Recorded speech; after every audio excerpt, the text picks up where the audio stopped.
पालिकेकडून मुंबईमधील पात्र फेरीवाल्यांना QR कोडवरती आधारित ओळखपत्र देण्यात येत आहे।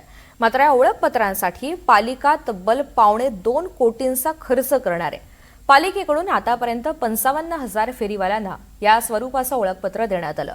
99,435 फेरीवाल्यांना QR कोड सहित ओळखपत्र देण्यास पालिकेला कोर्टानं सांगितलंय। त्यामुळे न्यायालयाच्या निर्देशानुसार फेरीवाल्यांना QR कोड देणं बंधनकारक आहे।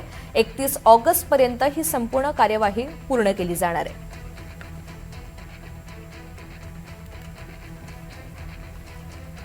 आता एक महत्त्वाची बातमी मुंबईमधून समोर येते, पाहूयात।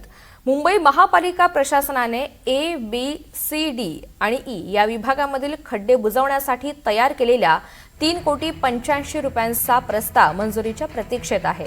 अशातच पावसाळ्यात रस्त्यावर पडलेले खड्डे बुजवण्यासाठी पालिकेनं 2 कोटींचा नवा प्रस्ताव पुन्हा स्थायी समितीच्या पटलावर मंजुरीसाठी आणलाय।